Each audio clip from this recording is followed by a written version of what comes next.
And so before I go to introductions, you can just hear that I just turned on the recording of this meeting. And so we're going to have a recording on our website for anyone who has missed tonight.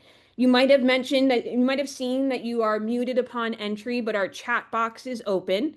We're going to be using some Zoom polls throughout the night. And so you'll be able to answer via the Zoom poll or in the chat box at any time. We're going to be going through a lot during this presentation today, but we're going to have a ton of time at the end for feedback, question and answer, and discussion. So feel free to put your questions into the chat box. We'll make sure that we get to them at the end. And again, this presentation tonight is brought to you from Sacramento Regional Transit, WSP, and us here at AIM Consulting. And so let me introduce the team who you'll be hearing from. Again, I mentioned myself, Katie DeMeo from AIM Consulting. We have Sarah Poe, Senior Planner from SacRT, and Rob Pitakowski, Urban Planner and Design from WSP. On the next slide here, you're going to see our brief agenda for the day. So we're going to have a little bit of a project overview. As I mentioned, we've already started hearing from some community members, agency, and getting some really great feedback. So we want to review that. We're going to take our time going through some of the TOC development scenarios, talk about some of the draft concepts that the team has been working on. And as I mentioned, we're going to have plenty of time at the end for a feedback session. And so on this next slide, you will see that I am going to launch our first live poll. And so usually, maybe if you were at an in-person meeting with me, I might ask you some of these questions upon registration. How would you best describe your connection to the Meadowview Station? Do you live here? Do you work there? Do you use public transit to and from the station? Are you a concerned citizen? Do you care about the area and its community? And then the second question, have you participated in the previous Meadowview Station TOC study, the workshop, or the online survey? And so for anyone who is just joining us, we're just in the middle of our first live poll. I'm going to leave it up here for just a moment. And again, feel free to answer in the chat box as well. So again, how would you best describe your connection to the Meadowview Station? And have you participated with us before? So again, we're just going to leave it up for about another 10 seconds.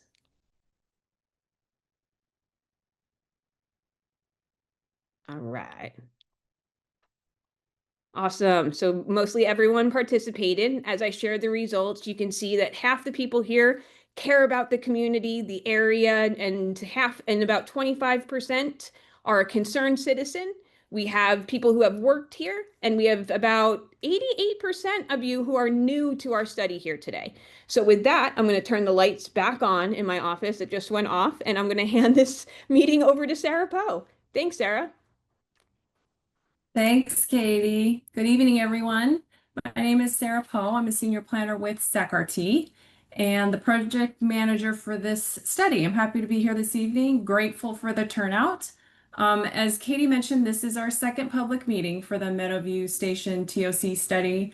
So hopefully today's attendees include some of the same folks that have been with us along this journey so far, but for first-timers who are not familiar with the project, here is a brief overview. The Meadowview Station TOC study is a planning study that is funded by SACOG's Green Means Go program.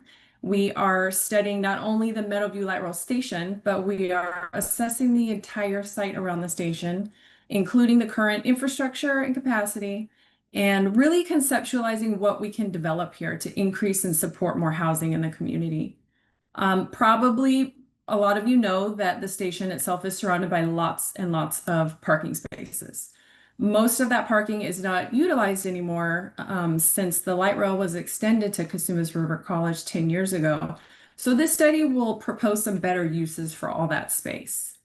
The study will also analyze infrastructure needs for the development concept being proposed and strategize on ways to finance that vision.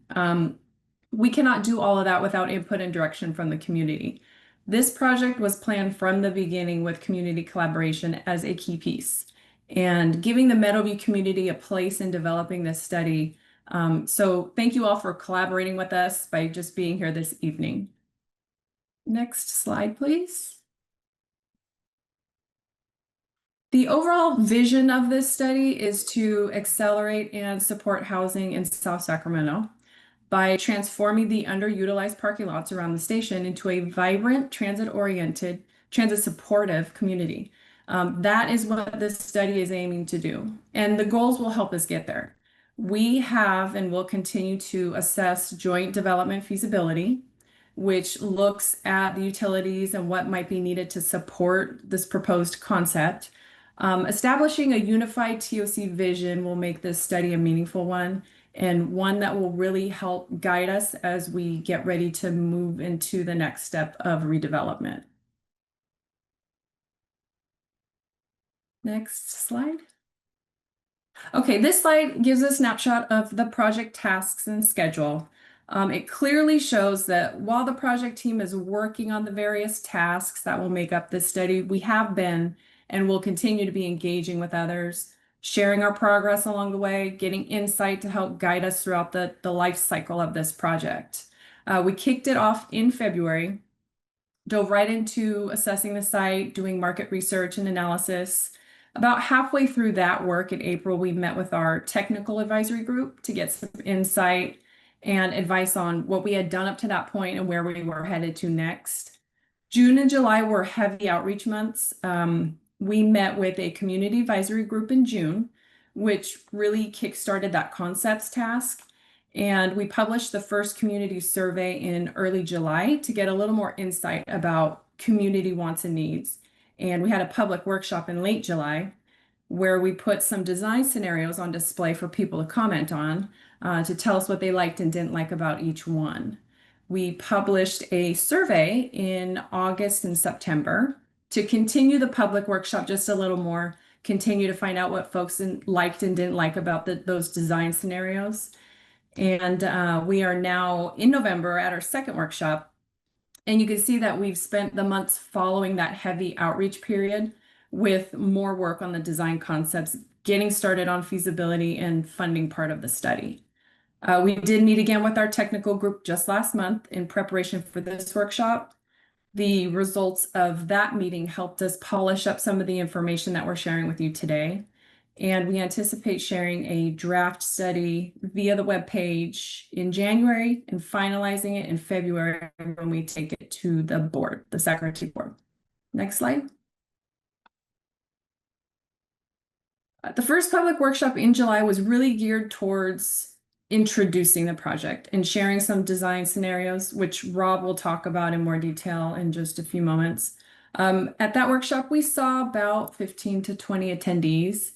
While not a whole lot of people, I will say that the comments we got were good and valuable ones to consider as we moved further into the study. These aren't just images from the workshop. We gave a brief presentation, then moved on to these activity boards where we interacted with people. And I think talking one-on-one with people at each of those boards allowed some really good dialogue, which turned into some useful comments. So on the next slide, I'll go through real quickly some examples of survey results. The first survey was high level, asking folks what kinds of benefits they wanted to see from potential development. An example of some results is shown on the left side of the slide. And you'll notice that we didn't really get a clear standout response. The results were pretty equitable across the board. And that told us that folks basically wanted to see a little bit of everything from housing options to transportation improvements and community investment. The second survey was specific to the design scenarios that we shared at that workshop, that first workshop, and posed a services and amenities question that is shown on the right side of the slide. We wanted to know if there were specific amenities that the community just really wanted to have here. And we found that the desire for the different kinds of things was also pretty equitable. You'll see that coffee shop, grocery store, and retail all came in at around 60%. So no clear winner or just one thing that really stood out, but several that are equally a top choice. We'll move on to the next slide. And actually that wraps up my discussion items. So now I will turn the mic over to Rob with WSP, and he will get us into the scenarios a bit more and describe how those scenarios got us to a preferred concept. Great. Thank you, Sarah. Just to quickly introduce myself, my name is Rob Pietkowski. I'm an urban planner and designer at WSP. And just dive in. I'll start off on the discussing the TOC development scenarios, as Sarah mentioned, and then move a little bit further into how those informed our preferred concept that we're looking to share with you this evening and get some feedback on. So our planning process began earlier this year with an existing condition study and analysis for the nearly 15-acre site. So we looked at previous plans and studies, land use, zoning, utilities, mobility and connectivity, transit operations, and a whole bunch of other um, criteria that go into informing the development scenarios and our preferred concept.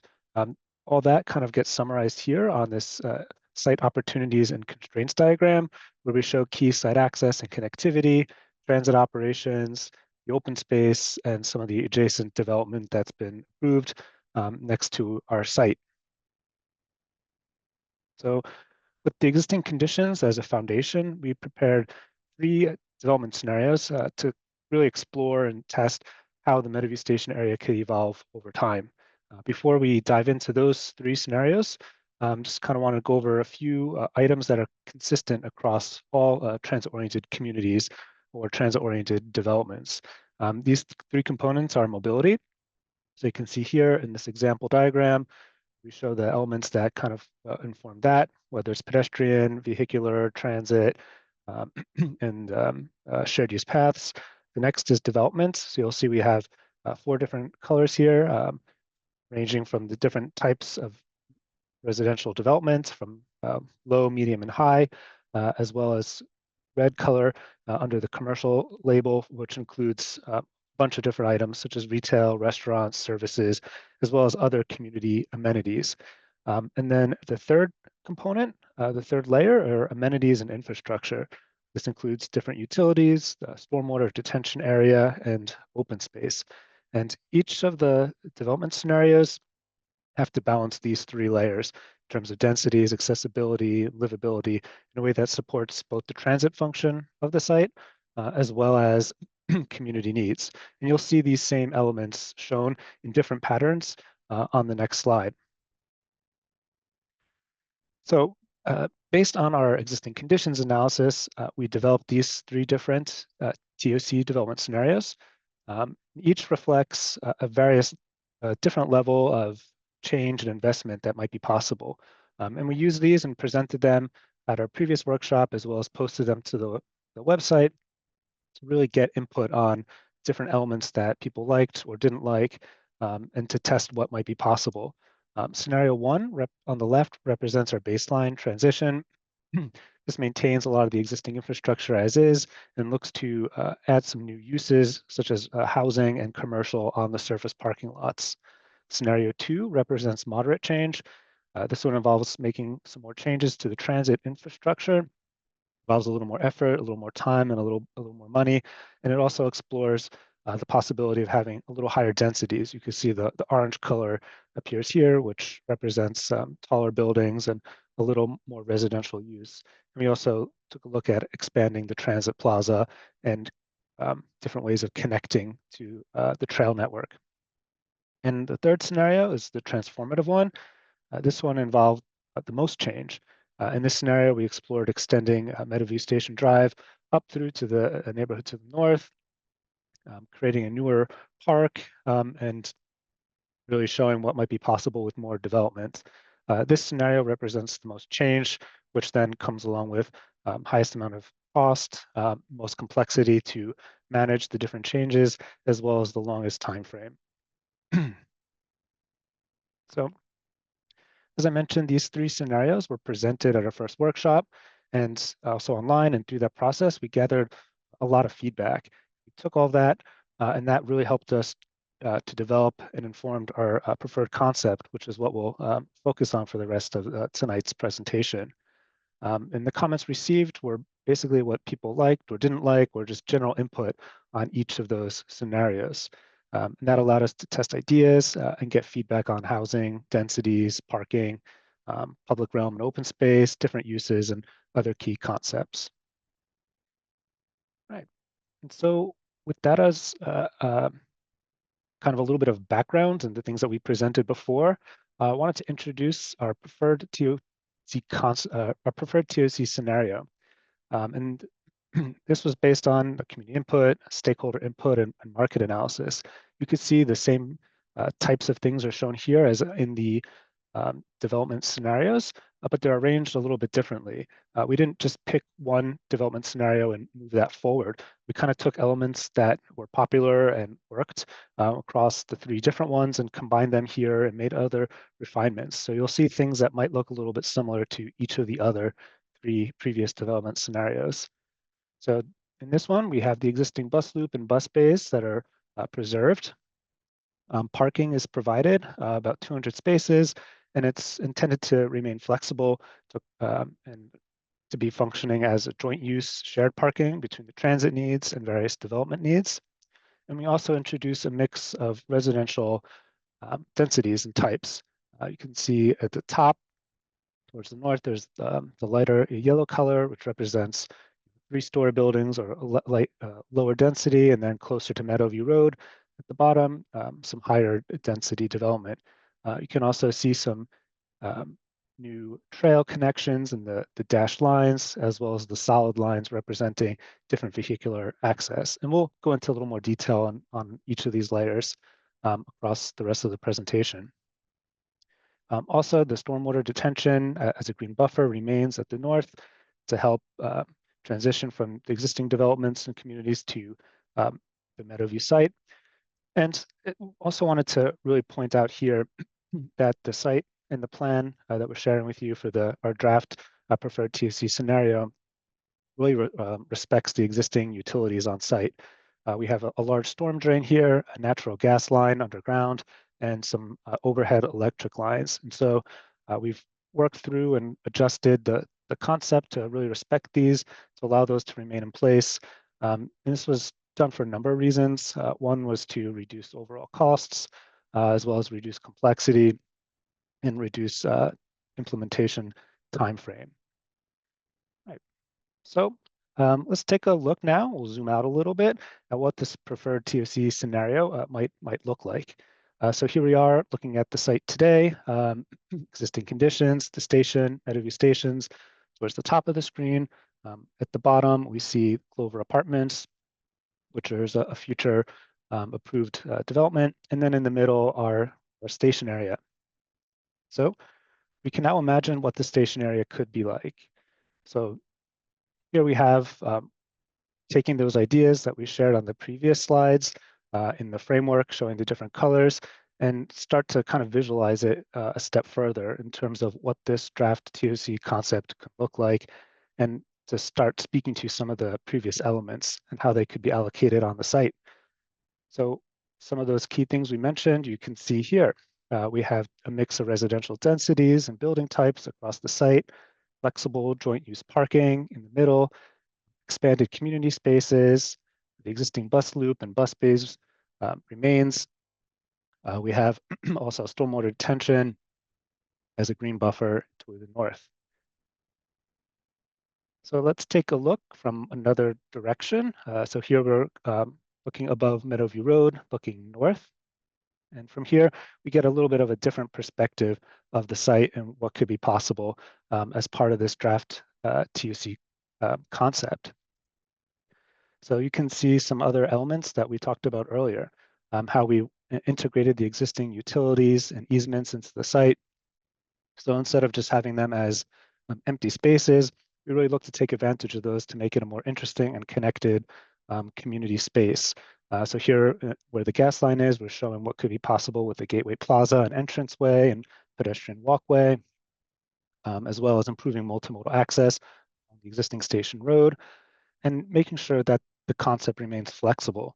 So these concepts are still in the early stages and really trying to make sure we capture all the ideas. But we also want to make sure that as things change over time with changing market demands or different community needs, that within the overall goals of the plan, there's still some flexibility to adjust it without having to make too many changes to the primary concept. Right. So on the next few slides, we'll kind of take a closer look at some of the specific layers that go into this. So we'll look at the transportation, open space, and density and land use a little more closely, and to help you really understand what makes up this draft TOC concept. After each one of these next slides, we'll pass it to Katie, who will bring up some more questions for us to quickly get some feedback. And then throughout this process, keep in mind that we'll have some time at the end for some more open-ended questions to kind of dive in further. So you can use those next questions to help get you started thinking, and then we'll have time to go into the details about why you may have responded in one way or the other. So first, we'll take a look at the transit and vehicular access. So while TOC brings new uses to the station area, still must function as an effective transit facility. So making sure that buses can get to the station, that people can arrive to and from the station, that the trains and transfers between the buses and the trains are all efficient, and comfortable, and easy for those who may be using transit. So in this diagram, we can see how the existing bus loop remains. The buses follow the same pattern that they do today, coming up Meadowview Station Drive, making the loop with the transfer just across Plaza, and then coming back out. We have a pickup and drop-off area, as well as parking spaces for transit users and other needs, including some parking for any potential retail, and then new connections for other vehicles as the site develops.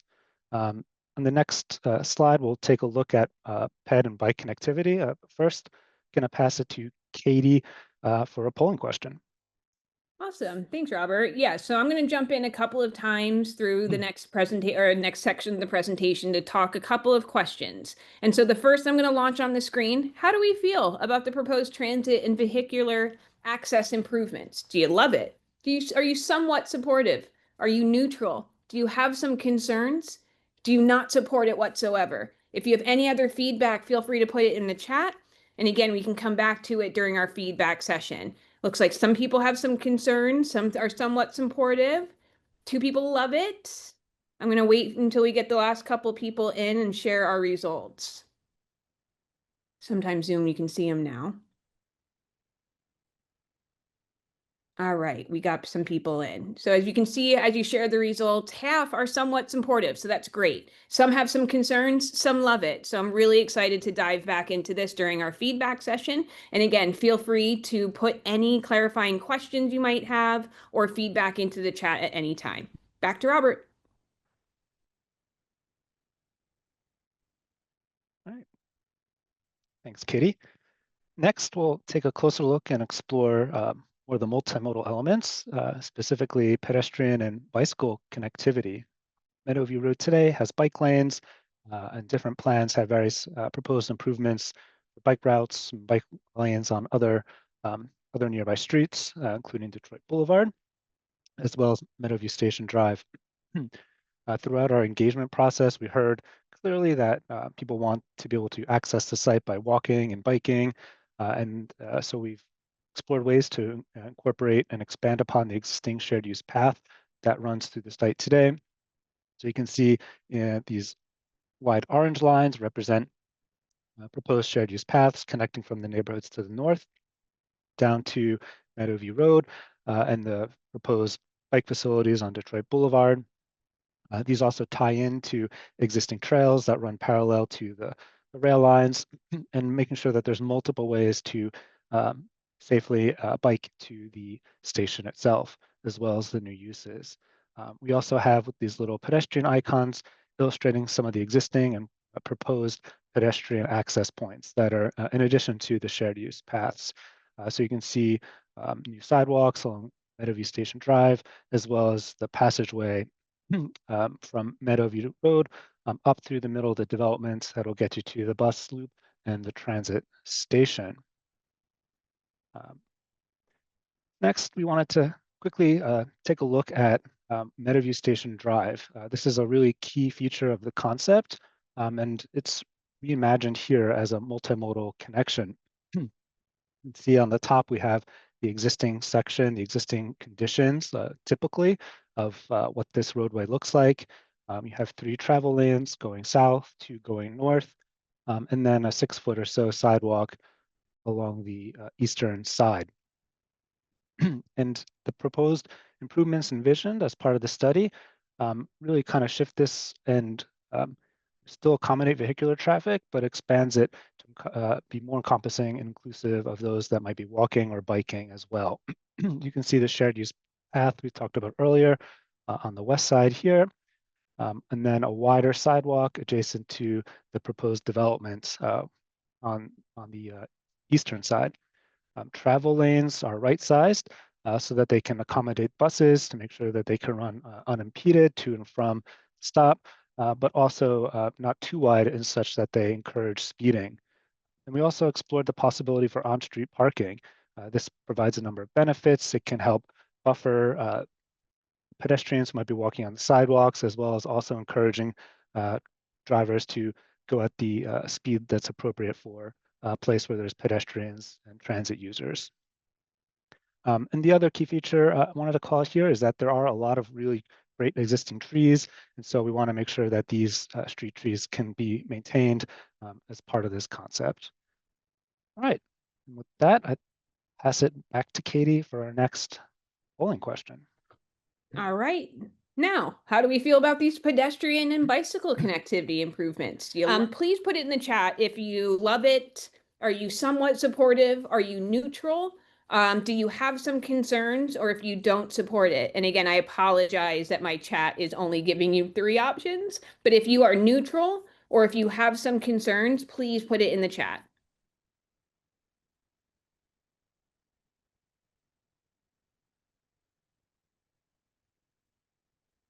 Awesome. Again, sorry about that one. I'm going to review our old. So it looks like about 4 of 7 people who answered the poll do love it. We have 2 people who are somewhat supportive. We have 1 person who doesn't support it.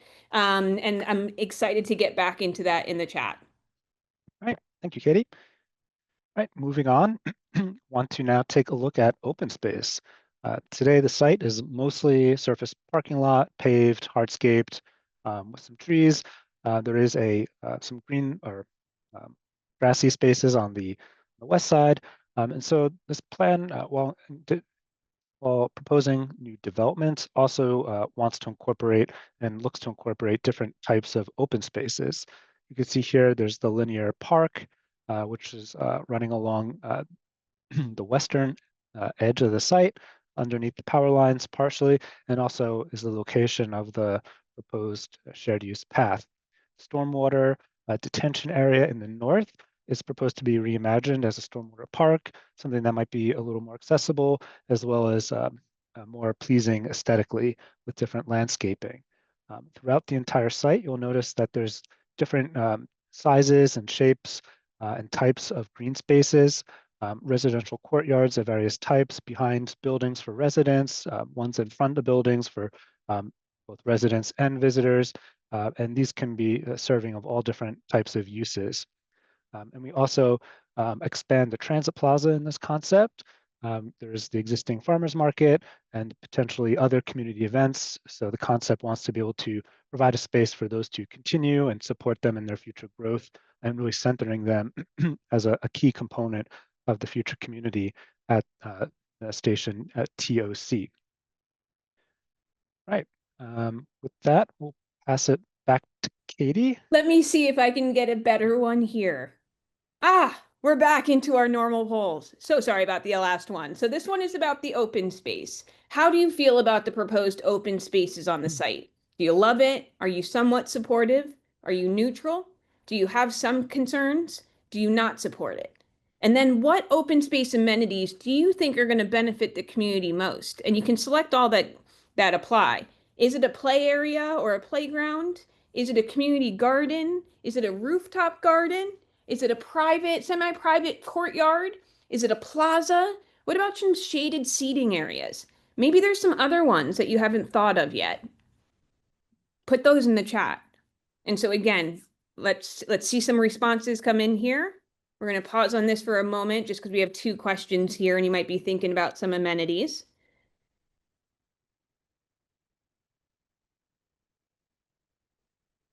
Awesome. And I do see 2 questions in the chat. We'll be able to get to those during our feedback session here in just a moment.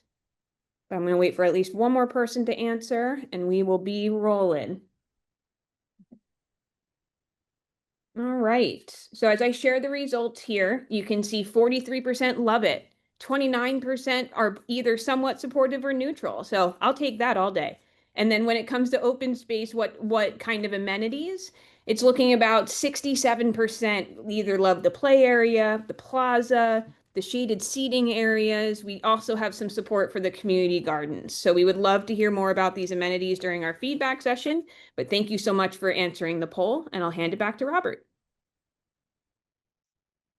Right.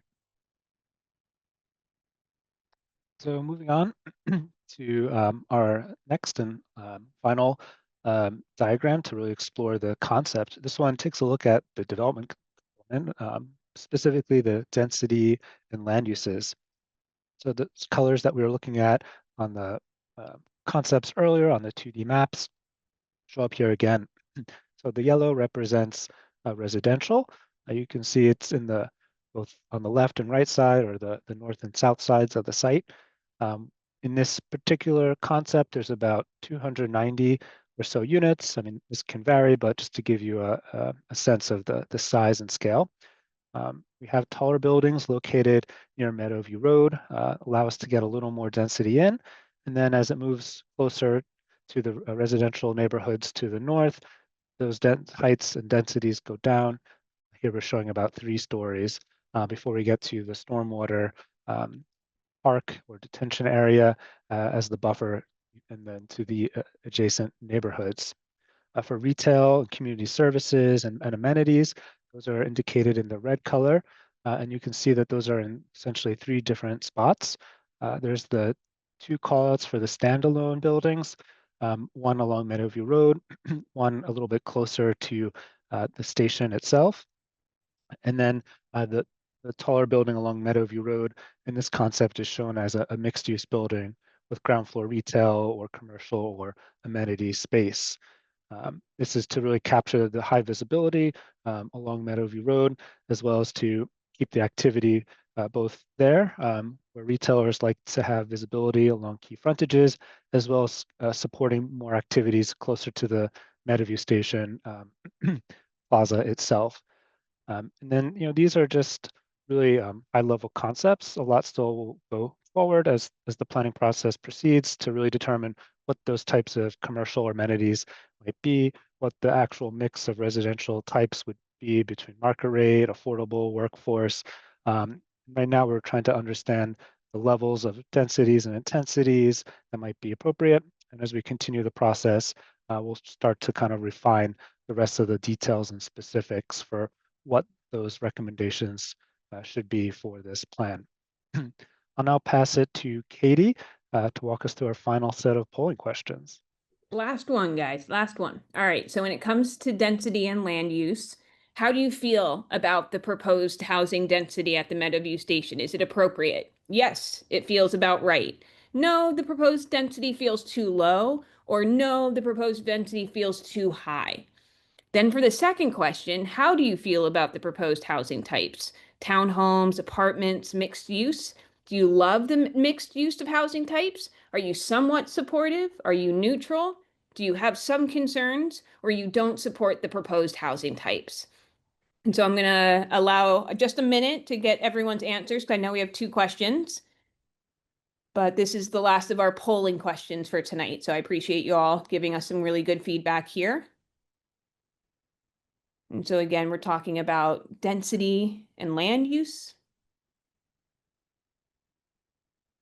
And just gonna close it now. All right, so if I share the results, we have about 71% who feels it's about right. About 29% feels that the density might be too low. And then as how they feel about the proposed mix of housing types, about 57% love the mix. About 14% are somewhat supportive or neutral, and another 14% don't support the proposed housing types. So I'd love to hear some of that feedback in our feedback session here in a moment. And again, I'm seeing some great questions come into the chat box as well, so we're almost there. And so I will hand it back to Robert. Or no, actually, are we going right to the feedback session? We are, right. And so with this, we are going to be opening it up to a feedback session. And so before we get to our guiding questions, I want to just address some of the questions into the chat box. And then again, we can take in more questions into the chat box. We have some more guiding questions that might be helpful. And then if anyone wants to raise their hands and come off of mute and have a conversation, more than happy to do that as well.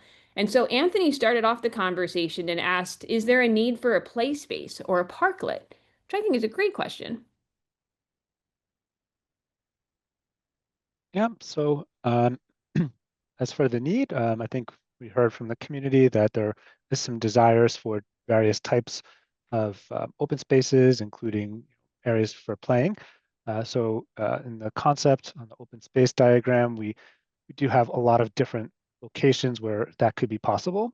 So we want to make sure that through this process, we get a little more feedback in terms of the specifics, and then we could start kind of defining what some of those green spaces should be, as opposed to just right now being just different courtyards and open spaces, trying to find ways that we can address what those specific programs should be, whether it's a playground or some more active open spaces or passive open spaces. And we also want to, recognize that not too far away, you can see on the screen, there is the Hampton Park. And so by strengthening that multi-use or shared use trail path connection, hopefully can make it a little more conducive and easier for people to come back and forth between the two neighborhoods. Awesome. Thanks, Robert. So the second question from Jesse came in. What will that type of parking serve as a type of traffic calming? Yeah, so Which, that, I'm sorry, I didn't know which time that question I think came in when we were talking through the maybe the street section Mm-hmm. slide. Are you Yeah. talking, Jesse, maybe about the not necessarily the transit lot of the 200 or so spaces, but the on-street parking that we had up on the slide? I'm not exactly sure what parking I'm you're going to ask referring him to. to unmute real quick. Hi, Yes, Jesse. that's yeah, I mentioned that because I see what's happening when you go to the town area, when you have that on-street parking and where it's situated. Is that a type of traffic calming? Because seem like you have to really watch what you're doing when you're driving down those streets. I forget the streets, but how they doing the parallel parking and stuff right now.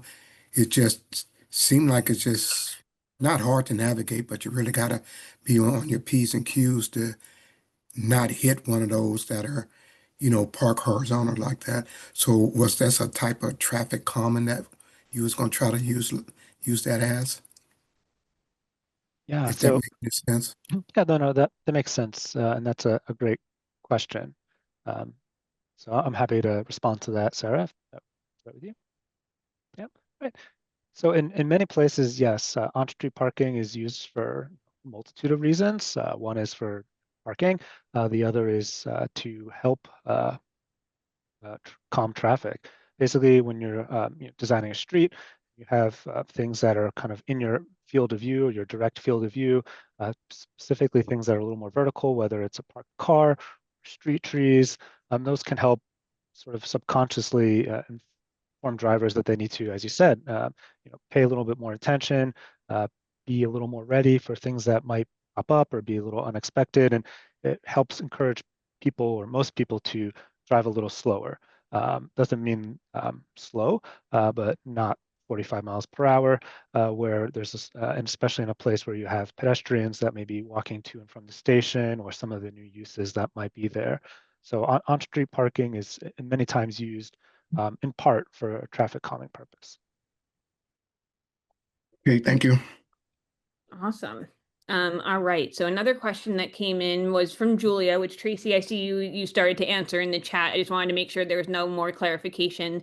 Is the housing supposed to be for low income people? And Tracy did say, as a public agency, any housing development that SacRT does will have to be a required percentage of affordable housing, about 15% minimum. So anything else to add to that question? Yeah, just to add a little bit more to the process, that we will be required to initially solicit for developers through affordable housing developers to follow the Surplus Land Act rules. And then if nobody, if no affordable housing developers are interested, we can open it up to market rate. But we will always have to have at least a minimum 15% affordable housing on those. Yeah, and I do want to also add to that, so that's a minimum of 15%. I do want to also mention that our survey results, we asked that question from the community, if what different types of housing and market rate, affordable, or a mix of both, and we did get a high response for affordable housing here. So just that is a desire of the community, is to have affordable housing here. Awesome. All right. And so that leads us to the end of our chat box, at least, and some of our guiding questions. And so I want to open it up to get some more feedback. And so if you want to raise your hand, I'd love to hear from people who had any concerns about any of the scenarios, and we can walk through some of your questions you might have. Or we have some guiding questions on the screen, such as like, are there any transit elements that you might think are missing? Are you concerned about the proposed transit and vehicular circulation? What about the pedestrian and bike connectivity? Do you have any concerns about the design or the accessibility of the open spaces? Are there other amenities that you were thinking of that you didn't get to see on the poll? Jesse, great. And then what concerns you have about the housing types as well? And so I'll ask Jesse to unmute himself, but feel free to put anything in the chat or any questions you might have. Yes. I was just curious as what the aesthetics, and it's probably early in the game to ask, but what type of aesthetics are you contemplating? Because usually when you're doing things like that, you're usually trying to make it comparable to the surrounding neighborhood, so to speak. So I was just curious about the aesthetics, and would it outshine some of the housing and things that are already in the area? Yeah, that's a great question again. So thank you, Jesse.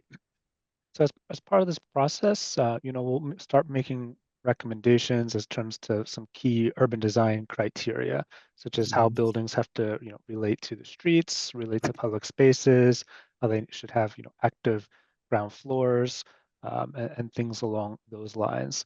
Um, you know, right now, the renderings and graphics that we're showing are more just massing models, is what we call them, just to kind of give the overall sense of the shape spaces and overall types of buildings. But the styles will, evolve as the plan and process moves forward. This is just kind of the first step. But different things can be, recommended as the process goes forward. Mhm. Thank you. All right. Any other feedback? Anyone else who wants to raise their hand? Again, we're going to be here for at least the next half hour, so I'm not going to let them shut this down until about 6:45. So I'm happy to talk through any feedback. We can go back to any slides if you have any questions around some of the connectivity or any of the proposed designs. But yeah, again, let us know, and especially those who might not have been supportive or had any concerns. Would really love to hear some feedback around that. Safe space, promise. We want to hear your concerns.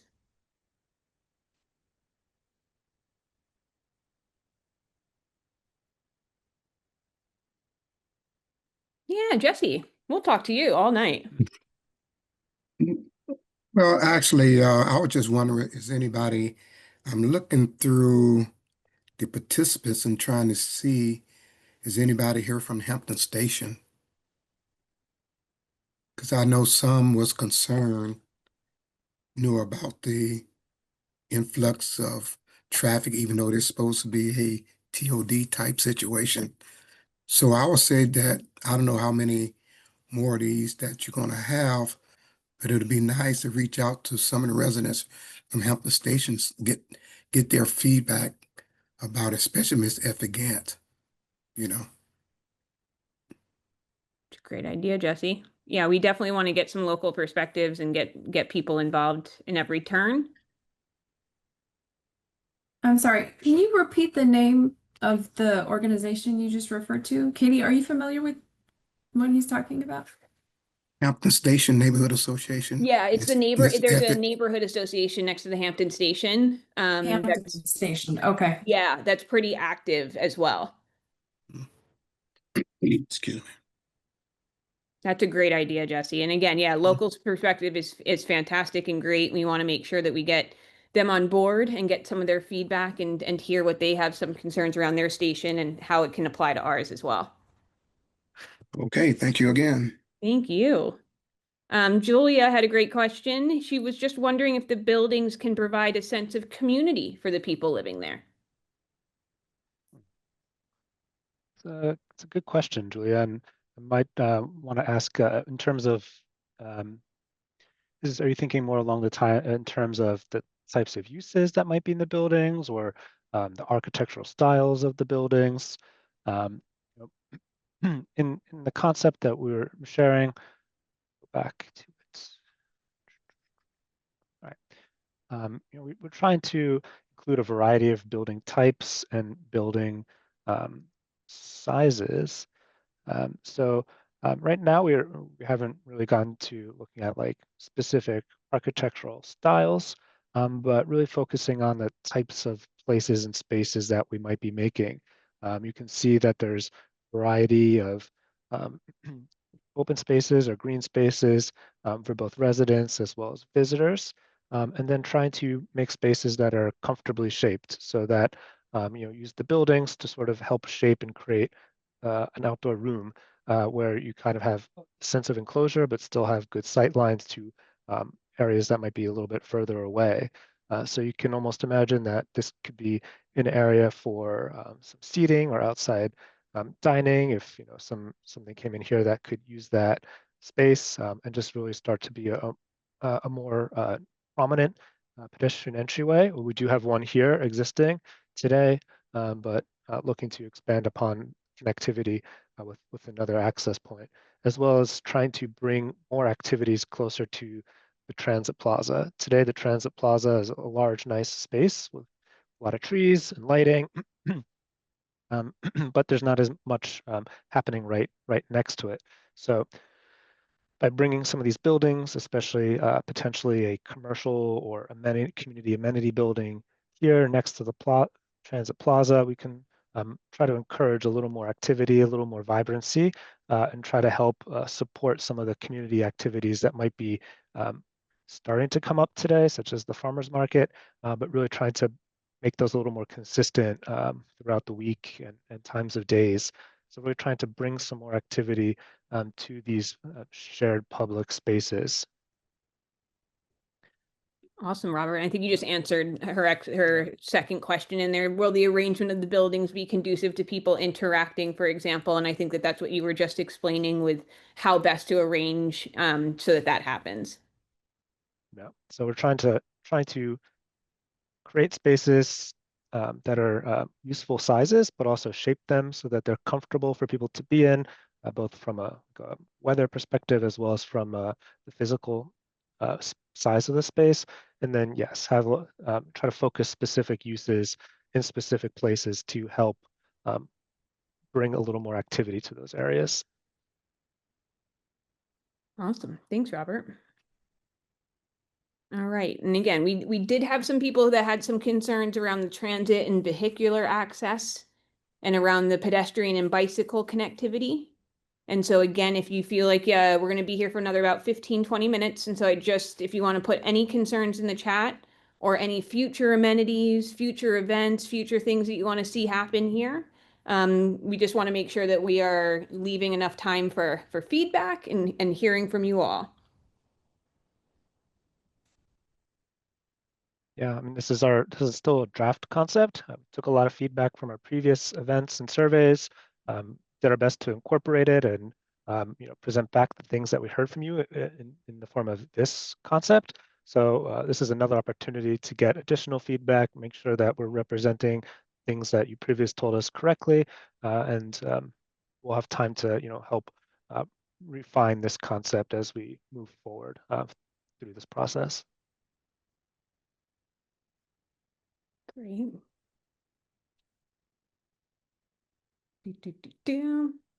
Gonna leave it open for a moment.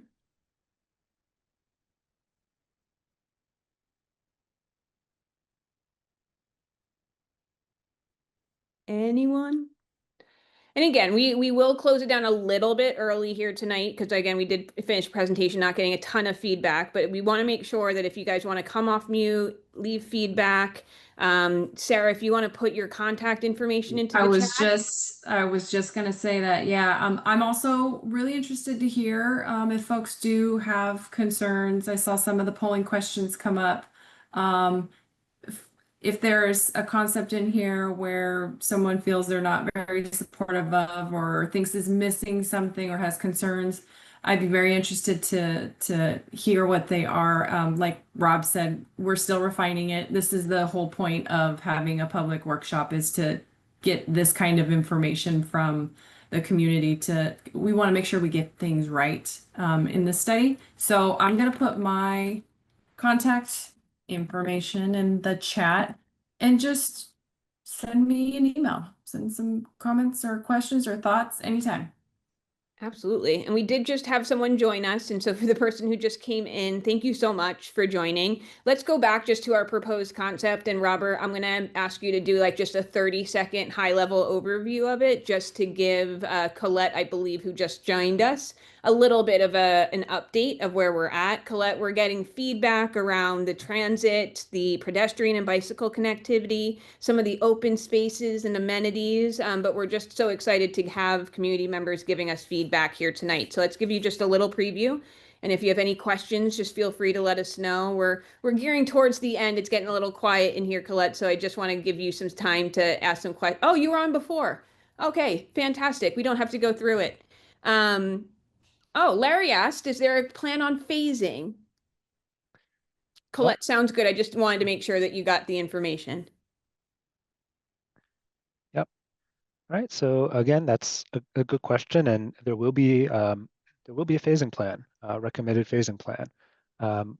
We are still in the process of working on that.